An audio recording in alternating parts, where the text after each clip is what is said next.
चलो आते हैं हम लोग रिवीजन के ऊपर। सबसे पहले yes people, this is LODR regulation, one of the most frequently used regulation। Executive level पे आपको इसका सिर्फ ट्रेलर है, सिर्फ ट्रेलर दे रखा है। प्रोफेशनल में आता है ये डेप्थ के अंदर LODR रेगुलेशन। चलिए तो सबसे पहले टॉपिक आ जाता है यहां पे हमारा periodic disclosure, one time disclosure, quarterly disclosure, half yearly disclosure, yearly and event based compliances. One time disclosure, जैसे ही एक कंपनी लिस्टेड हुई, they have to appoint a compliance officer, a company secretary as a compliance officer, they have to appoint a share transfer agent। इसकी story याद है कि अगर आपके total security holders are up to,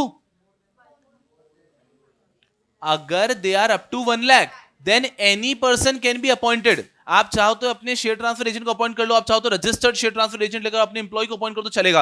अगर security holders 1 lakh से ज्यादा हो जाते हैं, then you need a registered share transfer agent with SEBI. चलो वंडरफुल, हमने उसको भी अपॉइंट कर लिया। उसके बाद में शेयर ट्रांसफर एजेंट के बाद you need to constitute all the committees. इन कमिटीज को तो खोद के पढ़ा हुआ है ना हमने, तो बहुत ईजी रेगुलेशन नंबर के साथ में याद रह सकता है हमको। Audit committee, nomination remuneration committee, stakeholder relationship committee, risk management committee and vigil mechanism. ये वन टाइम कंप्लायंसेस है। जैसे ये कंपनी लिस्टेड होती है, उस कंपनी को तुरंत इन सब चीजों को कंप्लाई करना है। ठीक है सर, ये जरूरी नहीं है कि ये 1 अप्रैल को करना हो, समझे। हम हमारे डायग्राम में इसको ईयर की शुरुआत में दिखाते हैं, but what it signifies is the day you get listed. जिस दिन आपने लिस्टिंग, आपकी लिस्टिंग अगस्त में हुई, जैसे ही आप लिस्ट हुए, आपको तुरंत क्या करना पड़ेगा, ये सब कंडीशंस को कंप्लाई करना पड़ेगा। फिर आता है क्वार्टरली कंप्लायंस। क्वार्टरली कंप्लायंस में सबसे पहला आपको अपना इन्वेस्टर ग्रीवेंसेस का एक पूरा हिसाब देना है within 21 days from the end of the quarter. Investor grievances में क्या क्या देंगे? Investor grievances outstanding at the beginning of the quarter, investor grievances received during the quarter, investor grievances redressed during the quarter and investor grievances pending at the end of the quarter. जैसे stock का हिसाब करते हैं ना, opening, received, used, closing, वैसा ही हम investor grievance का करते हैं। With in 21 days from the end of the quarter हमको स्टॉक एक्सचेंज को बताना है। साथ में आपको देना है quarterly compliance report on corporate governance, के जो कॉर्पोरेट गवर्नेंस के नॉर्म से सब हमने कंप्लाई किए, इसका एक रिपोर्ट देना है again with in 21 days from the end of the quarter. उसके बाद में आपको शेयर होल्डिंग पैटर्न देना है within 21 days from the end of the quarter. ठीक है सर, तो क्वार्टर एंड होगा, उसके बाद में हमको ये 3 चीजें करनी है। नेक्स्ट पेज पे और कुछ चीजें आ रही है। अगर आपका मॉनिटरिंग एजेंसी है तो हर क्वार्टर एंड पे मॉनिटरिंग एजेंसी एक रिपोर्ट बना के देगा इश्यूअर को। इश्यूअर को वो रिपोर्ट सब लोगों में डिसेमिनेट कर देनी है with in 45 days from the end of each quarter. 45 days के अंदर रिपोर्ट शुड बी डिसेमिनेटेड। आपकी रिपोर्ट डिसेमिनेट हो जानी चाहिए विद इन 45 डेज। फिर आता है आपको हर क्वार्टर एंड पे quarterly and year to date financial results देने हैं। अब यहां पर भी आता है अगेन विद इन 45 डेज। उसके बाद में आपको एडवर्टीजमेंट दे देना है न्यूज़पेपर के अंदर। जब भी आप ये फाइनेंशियल स्टेटमेंट्स बनाते हैं, फिर एक एडवर्टीजमेंट दे देते हैं न्यूज़पेपर में with in 48 hours from the conclusion of board meeting in which the financial results were approved. कि आपने फाइनेंशियल रिजल्ट्स अप्रूव कराए, उसके 48 आवर्स के अंदर न्यूज़पेपर एडवर्टीजमेंट भी दे देना है। याद रखना बहुत ईजी है। क्वार्टरली 3 है 21 21 21, 2 है 45 और 1 है विद इन 48 आवर्स। न्यूज़पेपर वाला, फाइनेंशियल रिजल्ट, मॉनिटरिंग एजेंसी, ये हो गया यहां पर। और वहां पर 3 है 21 डेज वाले, investor grievances, compliance report and share holding pattern. Generally इतना परेशान करता नहीं है क्वार्टरली। वंडरफुल। उसके बाद में आता है हमारा half yearly compliance. Half yearly compliance की अगर हम लोग यहां पे बात करते हैं तो listed entity shall submit to stock exchange disclosure of related party transaction. अभी हमने देखा था रिलेटेड पार्टी ट्रांजैक्शंस को आपको डिस्क्लोज करना होता है टाइम टू टाइम, कि जब रिलेटेड पार्टी ट्रांजैक्शंस हो रहे हैं टाइम टू टाइम डिस्क्लोज कर लो। तो सर फिर हाफ ईयर एंड पे क्या करना है? इस पूरे हाफ ईयर में जो भी डिस्क्लोजर दिए वो वापस आपको हाफ ईयर एंड के अंदर, जब आपने फाइनेंशियल रिजल्ट्स फाइल किए उसके 15 दिन के अंदर हमको स्टॉक एक्सचेंज को देना है। यहां बच्चे गलती क्या करते हैं, बच्चों को लगता है हाफ ईयर एंड हुआ वहां से 15 डेज में, नहीं, हाफ ईयर एंड हुआ, अब इस हाफ ईयर एंड के अंदर आपको फाइनेंशियल रिजल्ट देना है ना, हर क्वार्टर एंड में देना होता है, तो हाफ ईयर एंड में भी देना होगा। Half year is the second quarter and, तो हाफ ईयर में तो सेकंड क्वार्टर एंड है, इस क्वार्टर का और ईयर टू डेट का फाइनेंशियल रिजल्ट देंगे, उसके 15 दिन के अंदर आपको रिलेटेड पार्टी डिस्क्लोजर भी फाइल करना है। एंड 1 अप्रैल 2023 से तो 15 डेज भी हमसे छीन लिए जाएंगे, और वो कह रहे हैं कि जब आप फाइनेंशियल रिजल्ट फाइल करोगे उसके साथ में रिलेटेड पार्टी ट्रांजैक्शन आपको फाइल करने पड़ेंगे। इजी।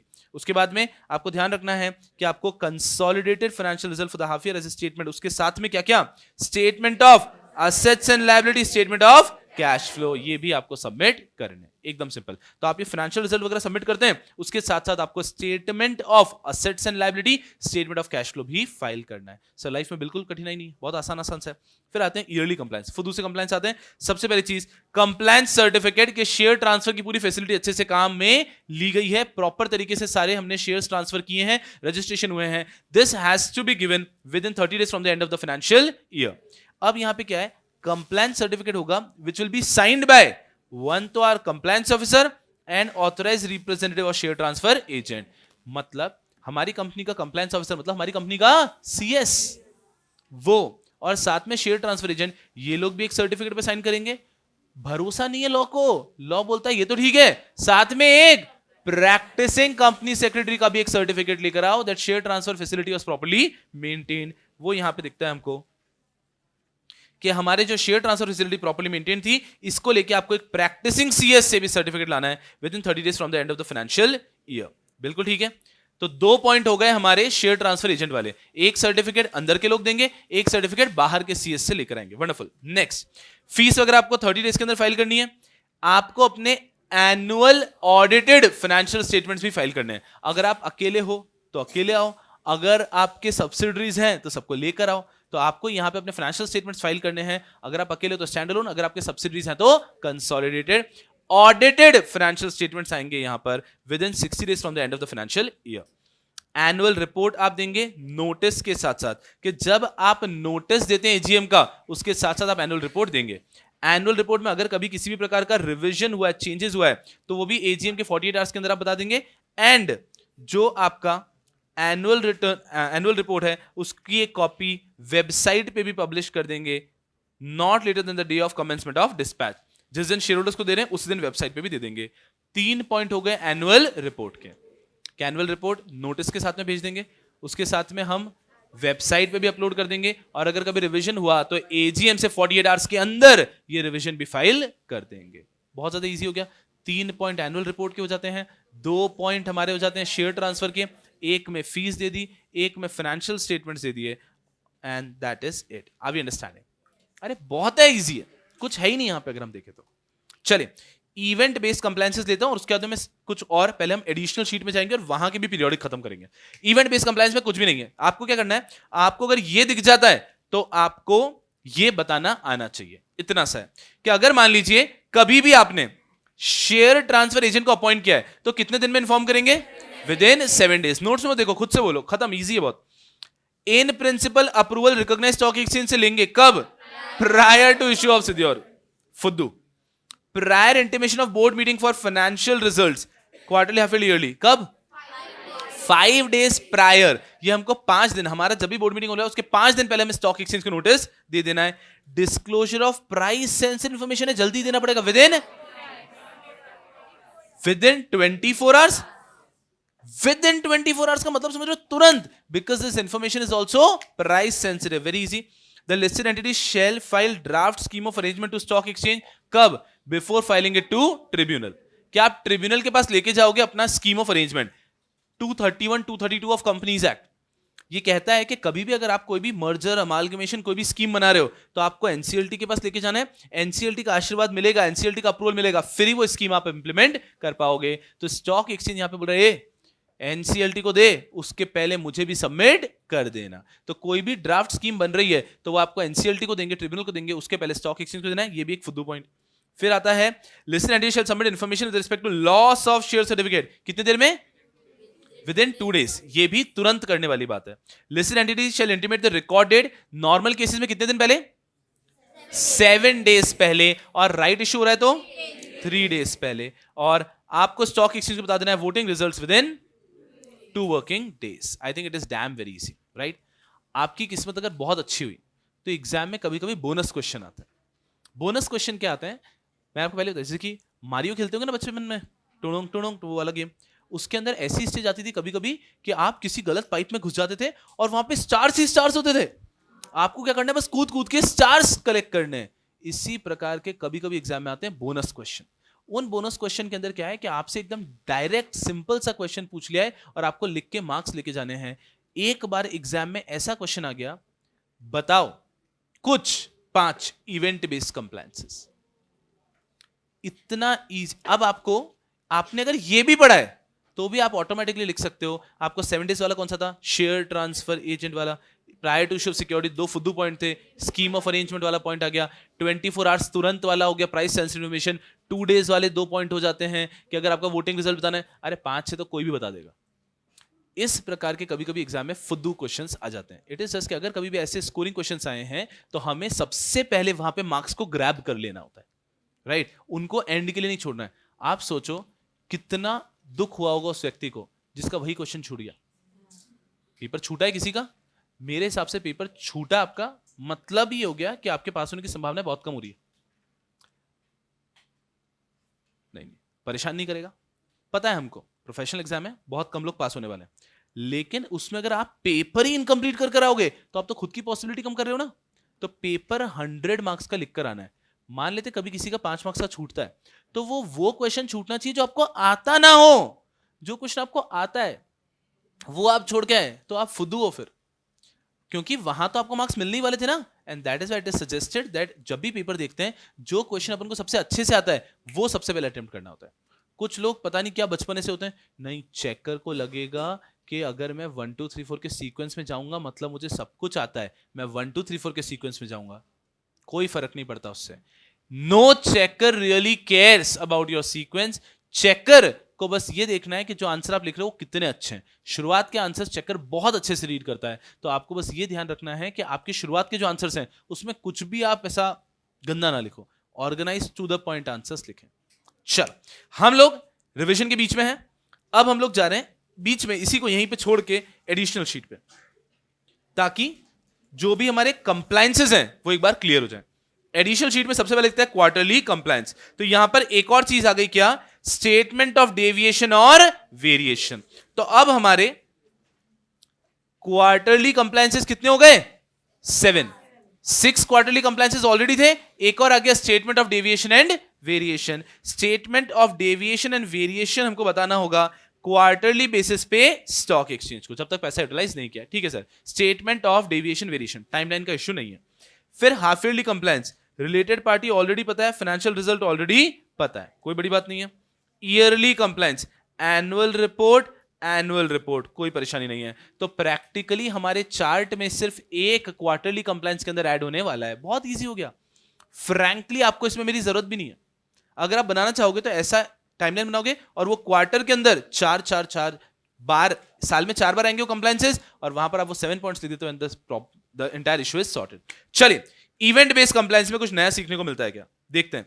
सबसे पहला, अगर कभी भी कुछ भी ऐसा हो रहा है which is deemed material event, कोई भी डीम मटीरियल इवेंट है। What is deem material event? Deem नालायक बताया था आपको, जो नालायक है या नहीं है बट लॉ ने उसको नालायक मान लिया है। डीम्ड मटीरियल इवेंट जो मटीरियल है या नहीं है बट लॉ ने उसको मटीरियल मान लिया है, उसका एक एग्जांपल है रीक्लासिफिकेशन ऑफ प्रमोटर। कि अगर मान लीजिए प्रमोटर अप्लाई कर रहा है that I don't want to be a promoter now, please reclassify me as non promoter, तो ऐसा कोई रिक्लासिफिकेशन का एप्लीकेशन हो रहा है, ये सब मटीरियल इवेंट होते हैं। इसके लिए आपको 24 आवर्स के अंदर बताना होगा। नेक्स्ट आता है हमारा, कभी भी आप subdivision, split, consolidation, renewal, exchange, endorsement, issuance of duplicate certificate हो रहा है within 30 days from the date of lodgement. कभी भी अगर मान लीजिए लिस्टेड एंटिटी इश्यू कर रहा है सर्टिफिकेट्स, जहां पे किसी व्यक्ति का सर्टिफिकेट खो गया था, सब डिविजन हुआ है, या फिर आपका स्प्लिट हुआ है, कंसोलिडेशन हुआ है, रिन्यूअल हुआ है, एक्सचेंज हुआ है, एंडोर्समेंट हुआ है, किसी भी कारण से कंपनी को फ्रेश शेयर सर्टिफिकेट देने पड़े आपको, तो उस केस के अंदर within 30 days from the date of lodgement आपको स्टॉक एक्सचेंज को इन्फॉर्म करना रहा। नेक्स्ट, ट्रांसफर, ट्रांसमिशन, ट्रांसपोजिशन, फुद्दू पॉइंट। ये इतना सा कह रहे हैं कि कोई भी रिक्वेस्ट आएगी तो अब सिर्फ किस फॉर्मेट में प्रोसेस होगी? डीमैट के फॉर्मेट में प्रोसेस होगी। फिर आ जाता है listed entity shall register transfer of securities in the name of transfer within 15 days from the date of such receipt of transfer. कि अगर कभी भी मान लीजिए आपने किसी भी व्यक्ति के फेवर में ट्रांसफर किए, इशू सर्टिफिकेट किए, तो 15 दिन के अंदर आपको जब रिक्वेस्ट आया था आपको स्टॉक एक्सचेंज को इन्फॉर्म कर देना है। आपको अगर कोई भी ट्रांसमिशन की रिक्वेस्ट आती है तो वो प्रोसेस मतलब ट्रांसमिशन हो जाना चाहिए विद इन 7 डेज। कि ट्रांसमिशन की रिक्वेस्ट आई है, ट्रांसमिशन हो जाना चाहिए विद इन 7 डेज। उसके बाद में रिकॉर्ड डेट 7 डेज हमें ऑलरेडी पता है, 3 डेज हमको ऑलरेडी पता है। और डिविडेंड डिस्ट्रीब्यूशन पॉलिसी जो टॉप 1000 लोगों पे एप्लीकेबल है, बस उनको डिविडेंड डिस्ट्रीब्यूशन पॉलिसी बनाना है। ये तो इवेंट बेस्ड कंप्लायंस भी नहीं है actually. These are all the event based compliances. अगर यहां पे देखें, आपको कैसे याद होना चाहिए, समझना अच्छे से. डिविडेंड डिस्ट्रीब्यूशन पॉलिसी टॉप 1000 लोगों को बनाना है. अरे मैं कर रहा हूं ये. नाइस. चलो, डिविडेंड डिस्ट्रीब्यूशन पॉलिसी टॉप 1000 लोगों को बनाना है. अब इसमें डायरेक्टली इवेंट तो कुछ है भी नहीं. इसके ऊपर वाला पॉइंट आता है, आपका कोई भी व्यक्ति ने अगर ट्रांसमिशन वगैरह की रिक्वेस्ट भेजी तो वो प्रोसेस हो जानी चाहिए with in 7 days. Very easy. उसके बाद में आता है आपका कि अगर कोई भी व्यक्ति ने, एंटिटी ने रजिस्टर किया है ट्रांसफर अपने सिक्योरिटीज को, ट्रांसफर को रजिस्टर किया इन the name of transferee and share certificate issue किए हैं कभी भी, तो इस बारे में 15 days के अंदर बता देना है. आपने कोई भी ट्रांसफर किया 15 days के अंदर आपको बता देना है. आपका कोई भी स्प्लिट, कंसोलिडेशन, रिन्यूअल, एक्सचेंज हो रहा है तो आपको 30 days के अंदर बता देना है. और अगर डीम मटेरियल इवेंट है तो आपको 24 आवर्स के अंदर बता देना है. ये आपको इस प्रकार से याद रहने चाहिए कि अगर यहां पे देखते हैं, याद रखने वाले कितने पॉइंट्स आ गए, फोकस करना. फर्स्ट, सेकेंड, फोर्थ, फिफ्थ, बस 5 में ही तो टाइमलाइन है. अब इसके अंदर इनको याद रखने का बेस्ट तरीका, सबसे पहले बात करते हैं तुरंत. डीम मटेरियल, मटेरियल, मटेरियल मतलब यहां पे तुरंत इन्फॉर्म करना होगा. तुरंत मतलब 24 आवर्स. तो 24 आवर्स के 2 पॉइंट हो गए हमारे. एक 24 आवर्स था जहां पे प्राइस सेंसिटिव इंफॉर्मेशन है, एक 24 आवर्स आ गया अगर कहीं पे भी डीम मटेरियल इवेंट है. ओके. उसके बाद में आ गया कि अगर कभी भी आपका सब डिविजन हो रहा है, एक्सचेंज हो रहा है, रिन्यूअल हो रहा है, स्प्लिट हो रहा है, तो उस केस के अंदर 30 days के अंदर आपको इन्फॉर्म करना है.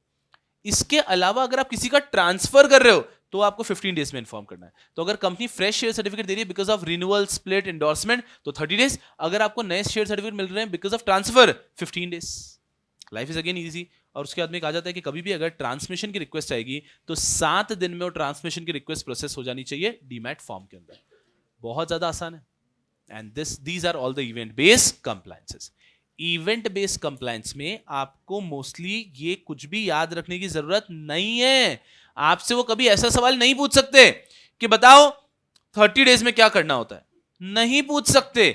आपसे वो ये देंगे एग्जाम में और आपको पूछ सकते हैं कि बताओ ये कितने दिन में इन्फॉर्म करना है. तो जब भी इसको रिवाइज करते हैं तो आपको यहां पर एक पेपर रख लेना है और फिर ये है तो कितने दिन में, ये है तो कितने दिन में, इस प्रकार से याद रखना है. Periodic is different. पीरियोडिक में आपको बोला क्वार्टरली और आपको 7 पॉइंट बोलने पड़ेंगे. ऐसा नहीं होगा इवेंट और बताओ 10-15 पॉइंट. नहीं. Are we clear? चलो, यहां तक इस चैप्टर का एक बहुत बड़ा हिस्सा हो जाता है. अब इस चैप्टर के अंदर आता है हमारा आगे का पार्ट. चलिए,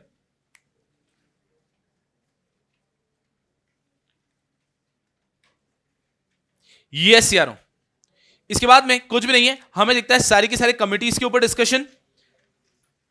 committees is that one part जो जनरली स्टूडेंट्स को पसंद होती है.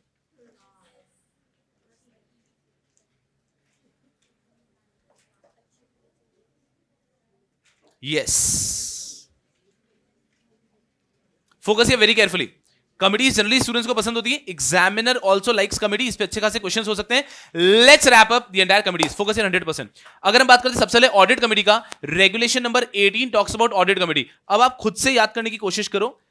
Audit committee needs to have minimum 3 directors. Okay, 3 directors के अंदर 2/3 have to be independent directors. All have to be financial literate. At least one has to be an expert of accounting or related financial management. Okay, the chairman has to be an independent director and जो company का secretary है acts as secretary of audit committee.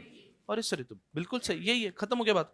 Minimum 3 directors, 2/3 have to be independent directors, all have to be financial literate, at least one have to be an expert in accounting and related financial management, chairman to be independent director, CS to be secretary of the audit committee. Very easy, very easy.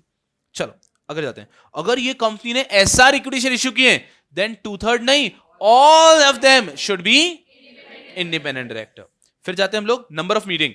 4 times in a year, maximum gap between 2 meetings should be 120 days. फिर आता है quorum. अब ये quorum में problem है, ध्यान रखना. 1/3 or 2 whichever is higher with at least 2 independent director present. ये नहीं लिख पाएंगे एग्जाम में, गलती कर देंगे. ये इस चीज पे फोकस रखना है दैट इंडिपेंडेंट डायरेक्टर की जब बात होती है यहां पे इस मीटिंग में कम से कम 2 इंडिपेंडेंट डायरेक्टर प्रेजेंट होने चाहिए. ठीक है सर, बहुत इजी लग रहा है ऑडिट कमेटी. फिर आता है हमारा nomination remuneration committee. At least 3 directors, all of them should be non executive. 2/3 of them should be independent director, and an independent director has to be the chairman. देखते हैं minimum 3 directors, 2/3 to be independent director, all to be non-executive, chairman should be independent director. पहले दोनों के अंदर ये common points हैं, 2/3 independent, chairman should be independent. आगे points change होते हैं, 2/3 independent, 2/3 independent, chairman independent, chairman independent. अगर कंपनी ने एसआर इक्विटी शेयर इशू किया, इसका कोई प्रोविजन ही नहीं है, यहां पे इसको लेके कोई प्रोविजन नहीं है. पहले लॉ अलग था, पहले होता था, छोड़ दो ना, पहले का क्या मतलब है आपको, यहीं पे रहो, कंफ्यूज तो नहीं हो गए. पहले प्रोविजन क्या था, नॉमिनेशन रेम्युनरेशन में लिखा होता था, अभी लिखा है 2/3 हैव टू बी इंडिपेंडेंट, पहले लिखा होता था majority has to be independent. So when the majority has to be independent, तब यहां पे पॉइंट आता था, if the company has issued SR equity share then 2/3 has to be independent. But amendment आया लॉ में, लॉ ने ऊपर से मेजॉरिटी को क्या कर दिया, 2/3. So now every nomination and remuneration committee के अंदर 2/3 directors have to be independent. तो एसआर इक्विटी शेयर इशू किया टू बी 2/3 ही है, तो अब कोई रेलेवेंस उस चीज का नहीं रहा. इसके बाद में आते हैं इनकी मीटिंग के ऊपर. 1 meeting in the entire year. बहुत बढ़िया, क्योंकि क्या, सुनना अच्छे से, सर ऑडिट कमेटी तो 4 बार मिल रहे हो, हम एक ही बार क्यों मिले. अरे तुम्हारा काम क्या है, तुम्हें अपॉइंटमेंट ऑफ डायरेक्टर नॉमिनेशन करना है, साल में एक ही बार करोगे ना, हर क्वार्टर में नए डायरेक्टर थोड़ी ना लाने हमको. सो साल में एक बार मिले, बहुत हो गया. उसके बाद में आ गया इनका कोरम, 1/3 और 2 whichever is higher with at least 1 independent director present. Audit committee में यहीं पे होता है 2. ठीक है सर, इजी है. इसके बाद में आते हैं हम लोग स्टेक होल्डर रिलेशनशिप कमेटी. इनकी उम्मीदें ही कम है. Minimum 3 director, 1 to be independent, non executive director to be the chairperson. अब आप गलती करोगे यहां, तो बी वेरी केयरफुल दैट यहां पर इंडिपेंडेंट डायरेक्टर को चेयरपर्सन नहीं बनना है, नॉन एग्जीक्यूटिव डायरेक्टर को चेयरपर्सन बनना है. सर कितनी बार मिलाएंगे इनको. अब पहले तो SR equity share, if SR equity share has been issued 2/3 have to be independent. ऊपर लिखा था ना 1 हैज टू बी इंडिपेंडेंट. अगर एसआर इक्विटी शेयर इशू किया 2/3 has to be independent director. Meeting 1 meeting per year. Quorum नहीं है.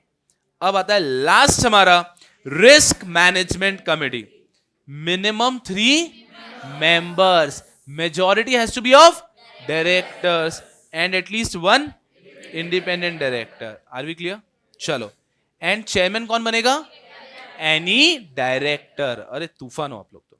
Minimum 3 members, majority directors, 1 independent director, chairman has to be a director. चलो ठीक है. उसके बाद में एसआर इक्विटी इशू किए हैं, तो 2/3 have to be independent director. Meeting अब क्या है, फर्स्ट टाइम पे था 4 मीटिंग से नहीं है, फिर आया 1 मीटिंग, अब इन्होंने वापस बढ़ा दिया 2 meetings per year. Maximum gap between 2 meeting would be 180 days. यहां पे कितना है, 120. So audit committee follows what is given under company law for normal board meeting. Normal board meeting के लिए कंपनी लॉ में यही दे रखा है ना. जो लोगों ने कंपनी लॉ नहीं भी पढ़ा, सीएसईटी में भी तो पढ़ा होगा ये, इतना सीएसईटी में भी होगा आई थिंक. कि सिंपल इतनी सी बात कि अगर एक कंपनी है उसको साल में कितनी बार बोर्ड मीटिंग करनी है, 4 बार, और मैक्सिमम गैप 120 डेज उसका बिटवीन 2 मीटिंग. वैसे ही यहां पर का साल में 2 मीटिंग, लेकिन मैक्सिमम गैप कर दिया 180 डेज. और लास्ट में आता है आपका कोरम 1/3 और 2 whichever is higher with at least 1 director present. उम्मीद ही इतनी सी है इनकी. Are we understanding. एग्जामिनर के वन ऑफ फेवरेट एरियाज में आते हैं ये सारी कमिटीज. फिर आता है एक topic, vigil mechanism. Vigil mechanism का रेगुलेशन बता दो. 22, बिकॉज 18, 19, 20, 21 ये चारों कमिटीज के हैं, तो 22 आता है हमारा विजिल मैकेनिज्म का. 3 ही पॉइंट है विजिल मैकेनिज्म में. Vigil mechanism is a mechanism for employees और directors to report genuine concern. Okay, बिल्कुल ठीक है. उसके बाद में यहां पे बनाया जाता है to prevent victimisation. In appropriate cases, you are given direct access to the chairman of audit committee. Where any employee director can report genuine concerns, complaints, provide safeguard against victimization, given direct access to chairman of audit committee in appropriate cases. Ting ting ting. सब लोग साथ में हैं? ये सब लिखा हुआ भी अपने पास में? चलो, super great.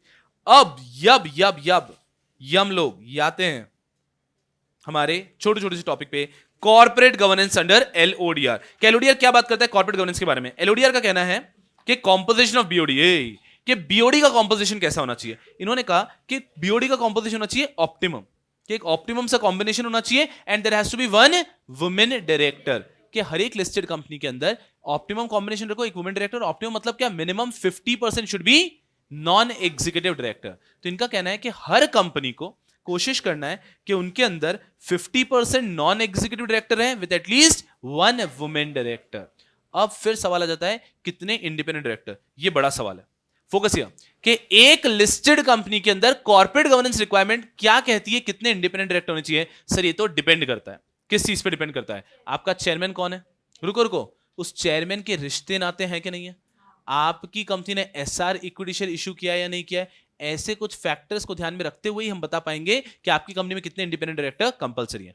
If your chairman is a non executive director, this person is not related to promoter, board of director or even one level below board of director and the company has not issued SR equity share, ये तीनों point आप satisfy करते हैं, then you have to appoint only 50% as independent director। But इनमें से एक भी violet हो गया then in that case you have to appoint 1/3 as independent। इनमें से एक भी वायलेट हो गया then 50% independent। I'll repeat it all again, focus करना अच्छे से। आपका चेयरमैन कैसा होना चाहिए, नॉन एग्जीक्यूटिव डायरेक्टर होना चाहिए, इनमें से किसी से रिलेटेड भी नहीं होना चाहिए, उसके बाद में कंपनी ने एसआर इक्विटी शेयर इशू नहीं करने चाहिए, उस केस में हमको अपॉइंट करना पड़ता है ओनली 1/3 एज इंडिपेंडेंट डायरेक्टर। लेकिन अगर इनमें से कुछ भी वायलेट हो गया, आपका चेयरमैन जो है एग्जीक्यूटिव डायरेक्टर है, 50% इंडिपेंडेंट हो गया। चेयरमैन एग्जीक्यूटिव डायरेक्टर होना हो लेकिन आपकी कंपनी का जो चेयरमैन है भले ही नॉन एग्जीक्यूटिव है बट ये रिलेटेड है विद बीओडी, प्रमोटर और 1 level below BOD, 50% independent. Sir हमारा जो चेयरमैन है वो नॉन एग्जीक्यूटिव डायरेक्टर है, हमारा चेयरमैन है वो किससे रिलेटेड भी नहीं है बट हमारी कंपनी ने एसआर इक्विटी शेयर इशू कर दिया है, तो उस केस में क्या हो जाएगा वापस 50%। याद आ रहा है, तीनों में परफेक्ट है तो 1/3।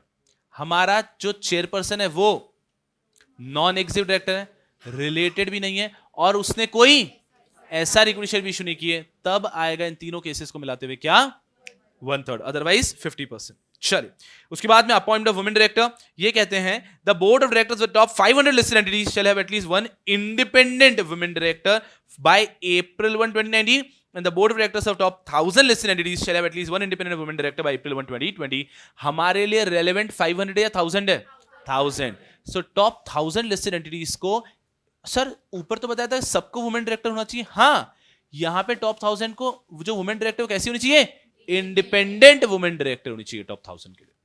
ठीक है sir. Size of the board, जो टॉप 2000 लिस्टेड एंटिटीज हैं उनके अंदर मिनिमम होने चाहिए 6 डायरेक्टर्स। अब ये सबके लिए नहीं है, ये टॉप कंपनीज का है, इसका एंड में चार्ट आएगा वहां पे बेहतर तरीके से देखेंगे। फिर इन्होंने कोरम में भी और एक खेल खेल दिया, याद आ रहा है कोरम बहुत डिटेल में डिस्कस किया था, ये एग्जाम में आपको परेशान कर सकता है। नॉर्मली कंपनी का कोरम क्या रहता है 1/3 और 2 whichever is higher with at least 1 independent director present. लेकिन अगर आप फॉल करते हैं टॉप 2000 लिस्टेड एंटिटीज में तो आपका कोरम हो जाएगा 1/3 और 3 whichever is higher with at least 1 independent director present. हे भगवान, लिस्टेड कंपनी है, नॉर्मल है, कोरम कितना होगा बोर्ड मीटिंग का 1/3 और 2 whichever is higher with at least 1 independent director present. आप टॉप 2000 में आते हो 1/3 और 3 whichever is higher with at least 1 independent director present। Audit committee का क्या है कोरम 1/3 और 2 whichever is higher with at least। अब इतनी बारीक चीजें जो ध्यान रखनी पड़ेगी।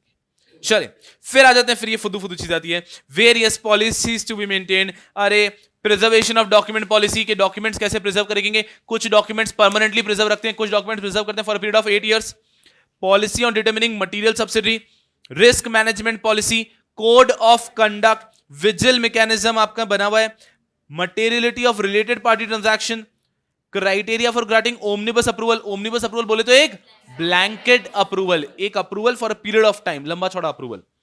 Policy on determining materiality, dividend distribution policy. Dividend distribution policy is applicable on top 1000 listed entities, हमने आज ही 500 को कट करके 1000 किया है। बोर्ड डाइवर्सिटी पॉलिसी, कि आपके बोर्ड में डाइवर्सिटी होनी चाहिए। And criteria for evaluation of performance of independent director, ये याद है ना, ये इंडिपेंडेंट डायरेक्टर साल में एक बार क्या करते हैं, अपने अपने में मिलते हैं, ओनली इंडिपेंडेंट डायरेक्टर। सर वहां पे आके क्या करते हैं, बिचिन ये सब लिखना नहीं है, ठीक है ना, वो इवैल्यूएट करते हैं कि बाकी डायरेक्टर्स कैसा परफॉर्म कर रहे हैं। उसके बाद में आता है लायबिलिटी फॉर लिस्टेड एंटिटी, ये खुद दूसरा टॉपिक है कि लिस्टेड एंटिटी ने अगर कोई कॉन्ट्रीब्यूशन किया तो हम उनको छोड़ेंगे नहीं, हम सेबी क्या करेगा, उन पे फाइन भी लगाएगा, उनको ट्रेडिंग से भी सस्पेंड कर देगा, प्रमोटर्स की होल्डिंग को फ्रीज भी कर देगा, कोई और एक्शन भी ले सकता है। अब देखो, फाइन तो स्टॉक एक्सचेंज लगाता रहता है, बहुत कॉमन चीज है। Suspension of trading rare cases में होता है, और बहुत ही रेयर केसेस में प्रमोटर के शेयर्स को फ्रीज कर देते हैं। जैसे कि रीसेंट न्यूज में पतंजलि के साथ हुआ था, हमने डिस्कस किया था कि पतंजलि के जो शेयर्स है प्रमोटर के फ्रीज कर दिए। तो ये स्टॉक एक्सचेंज बोले क्या है, तुम वायलेट कर रहे हो हमारे एक प्रोविजन को, तो हम तुम्हारे शेयर्स को फ्रीज कर देंगे। तो ऐसे एक्शंस ले सकता है स्टॉक एक्सचेंज, बहुत ज्यादा आसान है। इसके बाद में आता है common obligations of listed entity, कि हर लिस्टेड एंटिटी के ऊपर क्या कॉमन ऑब्लिगेशंस है। भले ही आपने इक्विटी शेयर लिस्ट कराए, आपने डिबेंचर लिस्ट कराए, आपने कुछ भी लिस्ट कराया है, ये कॉमन है। और सबसे पहला पॉइंट देख के खुश हो जाने का और खूब मेहनत करने का, listed company shall appoint a qualified company secretary. अरे शैल कर दिया, ऑप्शन ही नहीं दिया है, जबरदस्ती लेना ही पड़ेगा उसको। ऐसे खड़े हो जाओ उसके ऊपर ऐसे करके, तो लिस्टेड एंटिटी को आपको उठाना ही पड़ेगा, ओले ले ले, बिकॉज कंपलसरी है, चॉइस दिए ही नहीं। बस ज्यादा मस्ती करोगे तो वो खेलेगा फिर, ठीक है। तो ध्यान रखना है हमको, कंपलसरी है। Second, share transfer agent appoint करना है, आप इन हाउस रख सकते हो, कोई प्रॉब्लम नहीं है। उसके बाद में you have to cooperate with all the intermediaries, very easy. Preservation of documents का आपको पॉलिसी बनाना है, few documents have to be preserved forever permanently and few for 8 years, ऐसा। अब ये ओवरलैपिंग है बहुत जगह पे, जैसे कि पॉलिसी मेंटेन करने के अंदर ये टॉपिक वहां पे भी आता है, that policy for preservation of document, ऐसा। तो इजी होता है थोड़ा सा उस कारण से। उसके बाद में यारों, आपको जो भी रिपोर्ट्स वगैरह फाइल करोगे स्टॉक एक्सचेंज को, वो सारी कैसे फाइल करोगे, इलेक्ट्रॉनिकली, यानी कि जाके भर के दे रहे हो थप्पियां, you can not do that, थप्पियां। स्टॉक एक्सचेंज को आप बहुत सारे पेपर्स भेजोगे, ऐसा अच्छा नहीं लगता है, आप ये सब ईमेल पे भेजो। उसके बाद में the listed entity shall use any of the electronic mode, आप जो पेमेंट भी करोगे कैसे करोगे, इलेक्ट्रॉनिकली, जो भी आरबीआई अप्रूव्ड रूट है। उसके बाद में जो भी इन्वेस्टर ग्रीवेंसेस हैं, they have to be expeditiously redressed, ASAP redress, fees वगैरह टाइम पे दे देना। These are common obligations. आप याद करो, मैंने आपको ओवरव्यू एलओडीआर लिखने के लिए होमवर्क दिया था। सबसे पहला चैप्टर तो बात करता है प्रिलिमिनरी, सेकेंड चैप्टर बात करता था प्रिंसिपल्स का, और थर्ड चैप्टर बात करता था कॉमन ऑब्लिगेशन का। वही पूरे चैप्टर की समरी है इस टॉपिक के अंदर। चले, उसके बाद में आता है हमारा related party transaction. Related party transaction के लिए हमने बहुत सारी चीजें पढ़ी थी। सबसे पहले आता है रिलेटेड पार्टी ट्रांजैक्शन, मुझे बता दो मटेरियल कब कंसीडर करेंगे। मटेरियल तब कंसीडर करेंगे अगर कोई भी ट्रांजैक्शन जो आपने एंटर किया है इंडिविजुअली और taken together with the previous transaction during a financial year, एक साल में जो भी आपने ट्रांजैक्शन किए with that related party, if that exceeds 1000 crore और 10% of the annual consolidated turnover, आपका जो ट्रांजैक्शन हुआ एक रिलेटेड पार्टी से एक साल में, वो 1000 crore या फिर 10% of the consolidated turnover whichever is lower, इससे अगर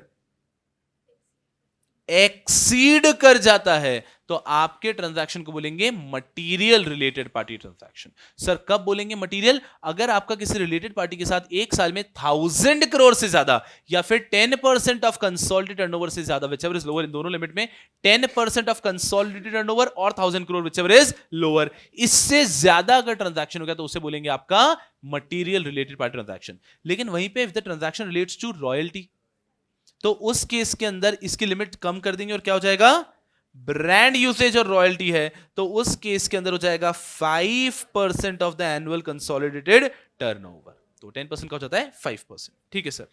सर अब समझते हैं regulation number 23 of SEBI LODR regulation. Related party में मटेरियल क्या होगा, समझ गया ना। यस सर, अगर 10% ऑफ द कंसोलिडेटेड टर्नओवर और 1000 crore व्हिचएवर इज लेस, इससे ज्यादा है तो वो ट्रांजैक्शन होगा मटेरियल, और ब्रांड यूसेज में आ जाएगा 5%। नाउ लिस्टेड एंटिटी कोई भी ट्रांजैक्शन किया विद रिलेटेड पार्टी, तो इसे कहते हैं रिलेटेड पार्टी ट्रांजैक्शन। अगर वो मटेरियल है then you need audit committee's approval along with shareholders approval. लेकिन if that is not a material transaction then you merely need audit committees approval. Are we understanding? Rule of 10% वगैरह हमने यहां पे देखा। चलो, ये इसके बाद में आता है ओमनीबस अप्रूवल का। ओमनीबस अप्रूवल का मतलब होता है कि अगर आपको कोई रिलेटेड पार्टी के साथ में बार बार ट्रांजैक्शन करना है, तो आप एक ही बार अप्रूवल थोड़ी लेते जाएंगे, एक ही बार में अप्रूवल ले लेंगे फॉर ऑल द ट्रांजैक्शंस। एकदम यहां पे इधर देखो, ओमनीबस अप्रूवल लेने के लिए क्या क्या चीजें कंसीडर की जाएगी। यहां पे कह रहे हैं ऑडिट कमिटी मे grant omnibus approval for the related party transaction proposed to be entered by the listed entity subject to the following condition. इन सब कंडीशंस को ध्यान में रखते हुए दिया जाएगा। पहला, आपको बनानी है criteria for giving omnibus approval. ऐसा नहीं है कि हम हर एक को देखते हैं और हम डिसाइड करते हैं। You need to have a specific criteria कि इन क्राइटेरिया को सेटिस्फाई करेंगे तो हम ओमनिबस अप्रूवल देंगे। अब यही पॉइंट वहां पर भी आता है कि कौन कौन सी पॉलिसीज बनानी है। That every listed entity has to have criteria where they will be granting omnibus approval। तो ये repetition आता है। Next आपको देखना है कि ये क्या नीड है इस omnibus approval की, and it is in the interest of the listed entity। listed entity के हित में होना चाहिए ये omnibus approval देना। Are we understanding? Damn very easy। उसके बाद में omnibus approval देते टाइम आपको स्पेसिफाई करना होगा डिटेल में कि आखिर कौन सी पार्टी रिलेटेड पार्टी, उससे रिश्ता क्या है, उसके साथ में कौन सा रिलेटेड पार्टी ट्रांजैक्शन हो रहा है, क्या मार्केट वैल्यू किस प्राइस पे हो रहा है, ये सब डिटेल्स भी हमको लिख के देने होंगे।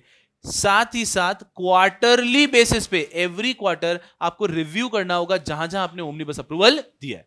आपने ओमनिबस अप्रूवल दे रखा है बट एवरी क्वार्टर में रिव्यू करोगे कि ये जो भी हमने ओमनिबस अप्रूवल दिया था, ब्लैंकेट अप्रूवल दिया था, उसके तहत इन्होंने जो जो ट्रांजैक्शन किए वो सही है या नहीं है। एंड ओमनिबस अप्रूवल कभी भी हम 1 ईयर से ज्यादा के लिए नहीं दे सकते। ओमनिबस अप्रूवल का टेन्योर होगा मैक्सिमम 1 ईयर।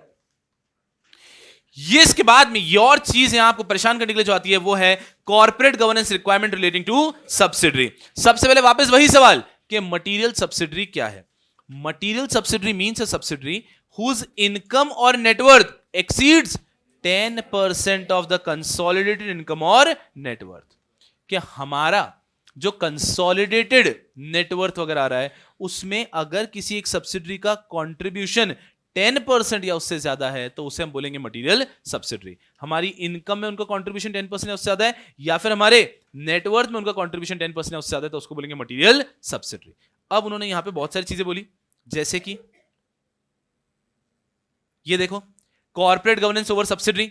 आपकी जो अनलिस्टेड सब्सिडरीज हैं उनको क्या करना है, उनको उनके मिनट्स ऑफ बोर्ड मीटिंग है वो प्लेस करने विद लिस्टेड एंटिटी। कि उनके जो मिनट्स है बोर्ड मीटिंग के वो हमें आप दो, लिस्टेड एंटिटी को दो। उनके जो फाइनेंशियल स्टेटमेंट्स हैं वो हमारी ऑडिट कमेटी चेक करेगी। उनके जो स्टेटमेंट ऑफ सिग्निफिकेंट ट्रांजैक्शन है वो भी हमें दो। इसका पर्पस, इसका एग्जांपल याद आ रहा है कि यार हम तो लिस्टेड हैं बट ये अनलिस्टेड है ना, इसके पास रिसोर्सेज नहीं है, इनकी चीजों को हम ही चेक करेंगे। तो अनलिस्टेड सब्सिडरी के मिनट्स को हमारी कंपनी के पास लेकर आओ, उनके फाइनेंशियल स्टेटमेंट को हमारी ऑडिट कमेटी के पास लेकर आओ, उनके स्टेटमेंट ऑफ सिग्निफिकेंट ट्रांजैक्शन को हमारी लिस्टेड एंटिटी के पास लेकर आओ अगर वो अनलिस्टेड है। सर अगर अनलिस्टेड में मटेरियल है तो उस केस के अंदर एक इंडिपेंडेंट डायरेक्टर जो हमारा है वो वहां पे जाके काम करेगा। Independent director of listed entity to be director there. कि भैया ये तो गरीब भी है, अनलिस्टेड भी है और साथ में मटेरियल भी है, तो यहां पे तो हम हमारा एक इंडिपेंडेंट डायरेक्टर ही भेज देते हैं। Are we understanding? एकदम सिंपल। तो इन्होंने कह दिया कि जब भी हमारी सब्सिडरीज हैं उनको लेके क्या ध्यान रखना है, यार आपकी सब्सिडी अनलिस्टेड है क्या, उनके फाइनेंशियल स्टेटमेंट मंगवा लो, उनके मिनट्स मंगवा लो, उनके जो भी सिग्निफिकेंट ट्रांजैक्शन मंगवा लो, हम चेक करवा देंगे। ओके। और अगर वो मटीरियल अनलिस्टेड है हमारा एक इंडिपेंडेंट डायरेक्टर वहीं जाके रहेगा। Are we understanding?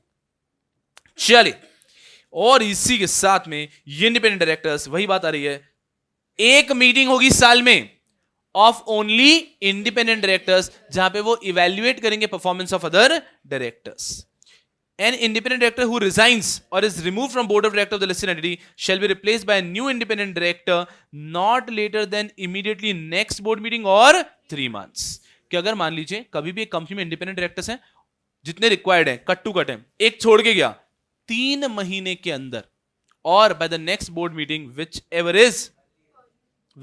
is later, अगर मान लीजिए 3 महीने का समय आ रहा है और उसके आपकी नेक्स्ट 4 महीने बाद एक मीटिंग आ रही है तो आप 4 महीने में भी अपॉइंट कर दोगे तो चलेगा। तो 3 months और next meeting whichever is later, यहां तक आपको इंडिपेंडेंट डायरेक्टर को अपॉइंट कर देना है। बट एक पॉइंट यहां पर आने वाला है, याद है ना, अगर आपकी कंपनी में उस इंडिपेंडेंट डायरेक्टर के रिजाइन करने के बाद भी प्रॉब्लम नहीं है, you still comply with the required independent directors. मतलब हमारी कंपनी में अपॉइंट करने थे 6 इंडिपेंडेंट डायरेक्टर, हमने 8 कर रखे थे, अब उसमें से एक छोड़ के चला गया तो हमें 3 महीने में अपॉइंट करने की कोई जरूरत नहीं है क्योंकि हमारे पास तो ऑलरेडी एक्स्ट्रा है ना। चल, उसके बाद में हर इंडिपेंडेंट डायरेक्टर पहली बोर्ड मीटिंग पे और हर साल की पहली मीटिंग के ऊपर आके बोलेगा कि साहेब मैं इंडिपेंडेंट हूं। सिंपल।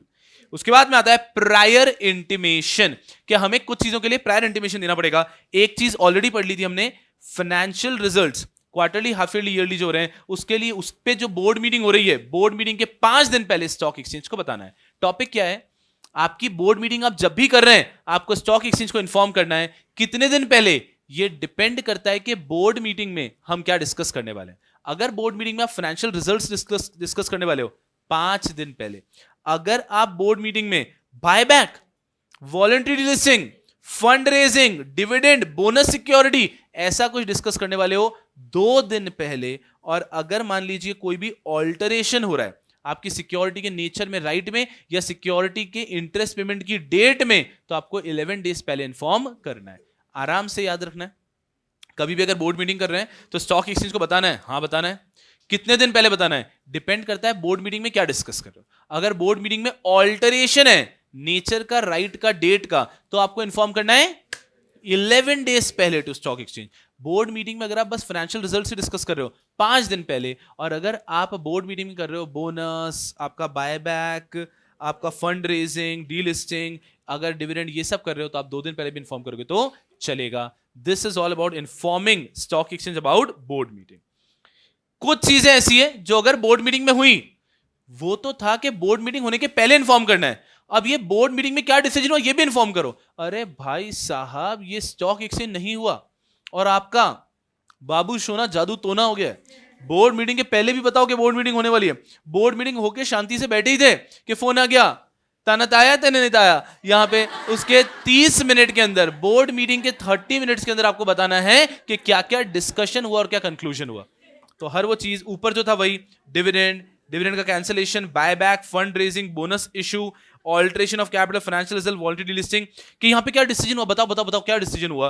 तो ये जो आपकी बोर्ड मीटिंग हो गई है उसके कंक्लूजन के 30 मिनट, अरे 30 मिनट्स किसे कहते हैं? 30 मिनट्स तो आदमी थोड़ा सा बैठा है नीचे, नहीं, बोर्ड मीटिंग हुई पहले उनको बताओ स्टॉक एक्सचेंज से, उनसे रहा नहीं जा रहा है, उनको पहले बताओ, फिर आप शांति से बैठो with in 30 minutes. Meeting of share holders and voting, simple, top 100 listed entities by market cap determined on 31st March shall hold their AGM within 5 months। अब ये जबरदस्ती की मस्ती है, इधर ध्यान देना, फोकस हियर। ये बस ऐसे ही अननेसेसरी, उनको मस्ती है इसलिए इन्होंने क्या कहा, नॉर्मली कंपनीज अपनी जनरल मीटिंग करती हैं ईयर एंड के 6 मंथ्स के अंदर, लेकिन जो टॉप 100 लिस्टेड एंटिटीज होगी वो ईयर एंड के 5 मंथ्स में करेगी, बस कह दिया हमने इसलिए, ओके। और इनको लाइव वेबकास्ट भी दिखाना होगा टू एवरीवन, लेकिन वो कैसा होगा, वन वे होगा। बहुत बहुत आभार रहा उनका, वो वन वे लाइव वेबकास्ट रहेगा। बहुत अच्छा। इसके बाद में ये टॉपिक है, इसको रुक के, और फिर आता है maximum of directorship committee membership. बहुत अच्छा टॉपिक है। एक व्यक्ति मैक्सिमम 7 कंपनीज के अंदर, 7 लिस्टेड एंटिटीज के अंदर डायरेक्टर हो सकता है, सही है। अगर वो किसी एक कंपनी में होल टाइम डायरेक्टर या मैनेजिंग डायरेक्टर भी बन जाता है तो भी उसको 6 स्लॉट मिलते हैं, सही है। लेकिन लेकिन लेकिन द मोमेंट वो एक कंपनी में होल टाइम डायरेक्टर बन जाता है, इन 6 में से सिर्फ 3 स्लॉट को यूज कर सकता है for independent director. So a person can be a director in maximum 7 listed entities. A person can be a independent director also in all the 7 listed entities. But if at all a person becomes a whole-time director, managing director in a company, then in that case he can maximum be independent director in 3 entities. चलो, अब आता है committee membership. एक व्यक्ति 10 committee का member हो सकता है, बस यही करो दिन रात, कमिटी के मेंबर बन जाओ। इन 10 कमिटी में से वो 5 कमिटी का चेयरमैन भी हो सकता है। तो एक व्यक्ति मैक्सिमम 10 कमिटी का मेंबर हो सकता है, इनमें से 5 कमिटी का चेयरमैन हो सकता है। बट यहां पे खास बात क्या है सुनना, ये जब हम कमिटी की मेंबरशिप देखते हैं 2 इंपॉर्टेंट पॉइंट्स का ध्यान रखते हैं। पहला point, we are talking about only 2 committees, audit committee and stakeholder relationship committee. अब एग्जाम में क्या होगा, कुछ लोगों के अंदर से अपने आप ऑडिट कमिटी के साथ में नॉमिनेशन रेमुनेशन निकल जाएगा, बस ऐसी। तो संभालना अपने आप को, यहां पर है audit committee and stakeholder relationship committee. दूसरा पॉइंट जो आपको ध्यान रखना है वो ये है कि जब यहां पे हम ये लिमिट देखते हैं 10 और 5 की, इस लिमिट में we include all the public companies. हम सारे के सारे पब्लिक कंपनीज को इंक्लूड कर लेते हैं, नॉट जस्ट लिस्टेड। मतलब अगर एक व्यक्ति एक normal public company, unlisted public company के अंदर भी कमिटी का मेंबर बना, उसकी एक लिमिट एग्जॉस्ट हो गई। सो यहां पे बहुत केयरफुल रहना है, एग्जाम में बहुत प्यारा क्वेश्चन आ सकता है। और मैं अभी से बताता हूं आपको अभ्यास शीट के अंदर इसका क्वेश्चन मिलेगा, तो बहुत अच्छे से ये टॉपिक पढ़ते हुए जाना। टॉपिक क्या कह रहा है कि एक व्यक्ति मैक्सिमम 10 कमिटी का मेंबर बन सकता है, उनमें से 5 कमिटी का चेयरमैन बन सकता है, ठीक है। ये लिमिट कैलकुलेट करते टाइम दो चीजों का ध्यान रखना है। पहली चीज तो ये दैट सिर्फ दो कमिटीज को कंसिडर करना है, audit committee and stakeholder relationship committee. मतलब एक व्यक्ति 20-25 नॉमिनेशन रेमुनेशन कमिटी का मेंबर हो सकता है, कोई प्रॉब्लम नहीं है। वो हो नहीं पाएगा बिकॉज एक व्यक्ति डायरेक्टर ही 20 कंपनी का हो सकता है, ठीक है ना। बस हम जस्ट कह रहे हैं थियोरेटिकली कि उन पे कोई लिमिट नहीं है, लेकिन लिमिट है सिर्फ ऑडिट कमिटी और स्टेक होल्डर रिलेशनशिप कमिटी पे। दूसरा, ये जो 20 का लिमिट आता है, ये जो 10 और 5 का लिमिट आता है, this is over all the public companies, listed unlisted कहीं पे भी होंगे। पब्लिक कंपनी के अंदर अगर आप जाते हैं और चेयरमैन बनते हैं या फिर उसके मेंबर भी बनते हैं तो आपकी एक लिमिट एग्जॉस्ट हो जाती है। Are you all here? Super sorted? चलिए, इसके बाद में हम लोग बात करते हैं हमारा ये टॉप 1000 टॉप 2000 का। Focus here.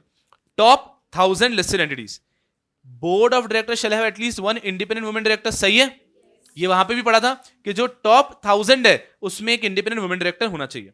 Risk management committee is applicable on top 1000 only, मतलब बाकी कंपनीज को रिस्क मैनेजमेंट कमिटी बनाने की जरूरत ही नहीं है। Only top 1000 listed entities have to make risk management committee. जबरदस्त। उसके बाद में top 1000 listed entities needs to have a dividend distribution policy, that is also easy. उसके बाद में top 1000 listed entities shall undertake D&O insurance for their independent directors. D&O insurance होता है director and officers insurance, जिसमें अगर उस director के किसी भी एक्ट के कारण अगर कंपनी पे लायबिलिटी आती है तो कंपनी वो पैसा इंश्योरेंस कंपनी से मांग सकती है। टॉप 1000 लिस्टेड एंटिटीज को ये करवा के रखना होता है फॉर देयर इंडिपेंडेंट डायरेक्टर। तो अगर हम बात करते हैं टॉप 1000 के ऊपर, तो एक वुमेन इंडिपेंडेंट डायरेक्टर की रिक्वायरमेंट आ जाती है, रिस्क मैनेजमेंट कमिटी फॉर्म करना है, डिविडेंड डिस्ट्रीब्यूशन पॉलिसी बनानी है, D&O इंश्योरेंस कराना है। समझना, रुकना भी। टॉप 2000 के ऊपर आ गया, उनके अंदर कम से कम 6 डायरेक्टर होने चाहिए, ये पहले भी देखा था। और उसके बाद में उनके बोर्ड का जो कोरम है वो अलग होता है, वो 1/3 और 3 हो जाता है। 1/3 और 3 डायरेक्टर्स हो जाता है, व्हिचएवर इज हायर। अब अगर आप इसको समझना चाहो अच्छे से तो कैसे होता है, फोकस करना है यहां पे। फोकस ये 100%। लास्ट टॉपिक है, 31 मार्च होती है, सारी कंपनीज को बोला जाता है क्या हो, लाइन में खड़े हो जाओ, लेकिन हाइट वाइज खड़े होना। सर हाइट वाइज मतलब मार्केट कैप के हिसाब से। फोकस है वेरी केयरफुली कि यहां से बोला कि जो टॉप कंपनीज हैं वो यहां पे खड़े हो जाओ, और धीरे धीरे धीरे धीरे यहां से छोटी कंपनीज खड़े होते रहो। ये सारी कंपनीज को हमने कह दिया है लाइन में लग जाओ based on their market cap. बात समझ में आ रही है ना? अब इन्होंने कहा सबसे पहले ये सब लग गए, ये यहां से यहां तक आ रहे हैं टॉप 2000, ये हैं टॉप 2000 लिस्टेड एंटिटीज। इनके बाद वाले बच गए, उनके ऊपर कोई एक्स्ट्रा लॉ एप्लीकेबल नहीं है। टॉप 2000 के ऊपर एक्स्ट्रा लॉ है ना। क्या पढ़ा हमने टॉप 2000 का? सबसे पहले तो इनके ऊपर आ गया मिनिमम, कि जबरदस्ती ऐसी ही मस्ती है उनको, यार ये क्या बात हुई, नहीं बस तुम 6 रखोगे। अरे यार ये क्या प्राइवेट को 2 बोला है, पब्लिक को 3 बोला है, हमको 6 क्यों बोला है? नहीं तुम 6 रखोगे। तो जो भी टॉप 2000 है उनको कम से कम 6 डायरेक्टर होना कंपलसरी है। दूसरा, उनका कोरम जबरदस्ती 1/3 और 2 की जगह कर दिया 3, व्हिचएवर इज हायर, कि नहीं तुम्हारा 3 रहेगा। पर क्यों? नहीं तुम्हारा 3 रहेगा। हम घर में घुसते हैं, एक दिन ऐसे ही पिताजी आते हैं, ये तू घर पे 7 बजे के पहले अंदर आ जाएगा। मैंने 7 बजे पहले घर के अंदर आ जाएगा, ठीक है भाई आ जाएंगे कल से। द पॉइंट हियर इज कि उनको कह दिया कि उन पे 3। प्रैक्टिकली जो टॉप कंपनीज है उनके तो डायरेक्टर्स वैसे ही मीटिंग अटेंड करते हैं ना। ये तो छोटी छोटी कंपनीज जो फुद्दूबंदी करती है, जहां पे कोई बोर्ड मीटिंग वगैरह ऐसे ही कर लेते हैं, लेकिन बड़ी कंपनीज तो एक्चुअली जेन्युइनली करती है। तो प्रॉब्लम जरूरत थी नहीं इसकी, बट वो ले आए, क्योंकि अगर मान लो 2000 में से एक भी कंपनी नहीं कर रही तो उसको स्ट्रिक्टली करना चाहिए, एक मैसेज देने के लिए। ओके, ये हो गया टॉप 2000 के ऊपर। उसके बाद में देखना अच्छे से, जो भी यहां पर हैं ये है ना टॉप 1000,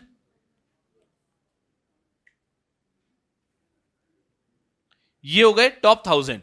जो टॉप 1000 में है ऑब्वियसली वो टॉप 2000 में तो कवर्ड है ही ना। ये तो बेसिक कंपनी, जो सबसे आगे खड़ा है रिलायंस, तो रिलायंस तो भाई सब में आएगा, top 1000, top 2000, top 500, top 100, because समझ रहे हो लाइन में कैसे रहेंगे। तो इनके ऊपर तो सभी आ रहा है। ये नहीं सोचना है हमको कि यार ये तो मस्त टॉप 500 में कवर हो गया, इस पे 2000 की कंप्लायंस नहीं है ही है, क्योंकि वो टॉप 1000 में तो आ ही रहा है, बैठ रहा है दिमाग में ना। अब टॉप 1000 का मैं अगर कुछ भी देखना चाहूं तो यहां पे क्या है, 1 वुमेन डायरेक्टर। भैया जी हमको चाहिए 1 वुमेन डायरेक्टर। ओके, उसके बाद में risk management committee, policy of dividend distribution, और एक लास्ट पॉइंट हो गया डीएनओ इंश्योरेंस। ये सब करके रखना है टॉप 1000 लिस्टेड एंटिटीज को। तो टॉप 1000 लिस्टेड एंटिटीज को one women director, risk management committee, policy for determining, policy of dividend distribution, DNO insurance, ये तो करना ही है। साथ में उनको मिनिमम 6 डायरेक्टर्स भी रखने हैं, उनके कोरम में भी 1/3 और 3 विचएवर इज हायर आएगा, बिकॉज वो भी तो कवर्ड हैं। चल, इसके बाद में सीधे ले लेता हूं टॉप 100 को।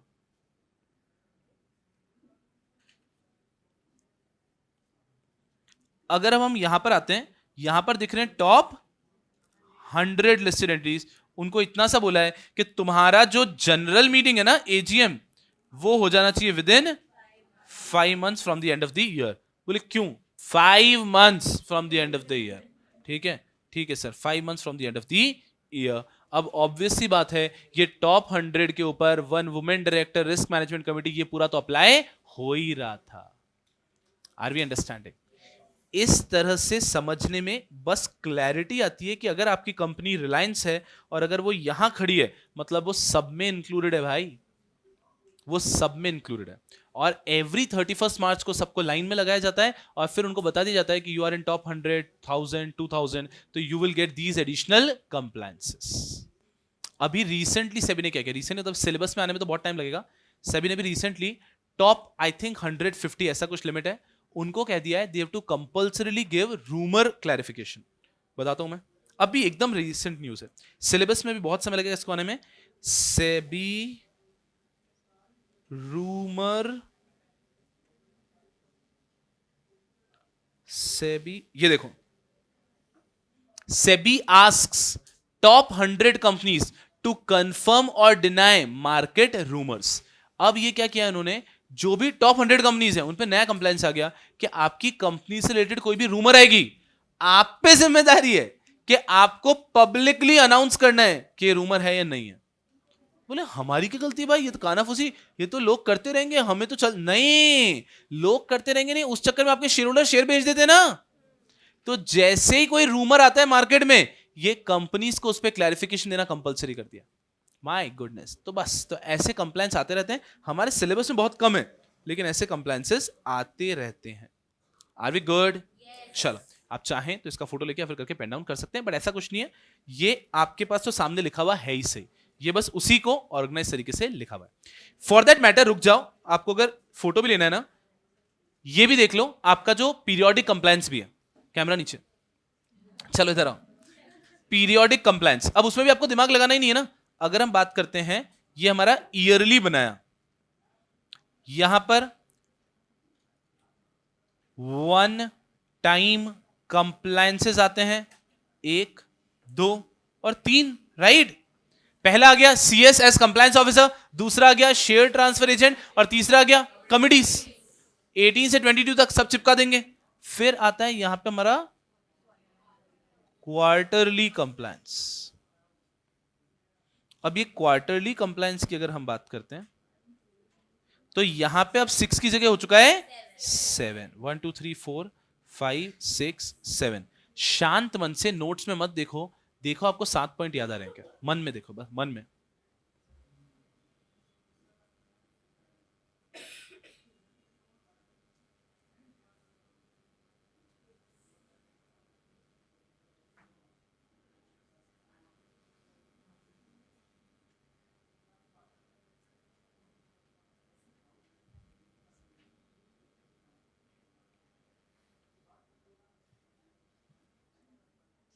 सही है। Investor grievances, share holding pattern, compliance certificate for corporate governance. 4th point कौन सा होगा? फाइनेंशियल स्टेटमेंट्स, मॉनिटरिंग एजेंसी, जो भी आगे पीछे। 6th is advertisement and statement of deviation variation. 21 days, 45 days, 48 hours, sorry 48 hours से इधर आ जाएगा। अभी क्लियर? डैम इजी, ऐसा एक चार्ट बन जाता है। फिर हम लोग आते हैं, अगर मान लीजिए हाफ ईयरली कंप्लायंस के ऊपर, रिलेटेड पार्टी कंप्लायंस आ जाता है, और statement of cash flow, assets and liabilities. Life is very easy. और वहीं हम आ जाते हैं ईयरली कंप्लायंस पे, तो हमारे मोरलेस वही पॉइंट है, इजी वाला पॉइंट हो गया फीस, उसके बाद में एनुअल रिपोर्ट के 3 पॉइंट्स हैं, आपके शेयर ट्रांसफर एजेंट के 3 पॉइंट्स हैं, नहीं शेयर ट्रांसफर एजेंट के 2 पॉइंट्स हैं, और फिर एक और कौन सा बच गया, फीस तो लेना ही है, एक और पॉइंट हुआ ना, यस आपके जो ऑडिटेड फाइनेंशियल स्टेटमेंट्स है 60 डेज के अंदर देना है। तो now this becomes dam very easy, है ही क्या इसमें, आर वी अंडरस्टैंडिंग? सो यहां पे आपका LODR भी कंप्लीट हो जाता है। होता क्या है बेटा जी, I think it is just about how much time do we revise it. जितनी बार रिवाइज कर लें, हमें लगता है कि अब थोड़ा और बेहतर फील हो रहा है, अब थोड़ा और बेहतर फील हो रहा है, अब थोड़ा और बेहतर फील हो रहा है, and that is the reason quick revision का कंसेप्ट लेकर आए, ताकि आप अच्छे से इसको रिवाइज करते रहो।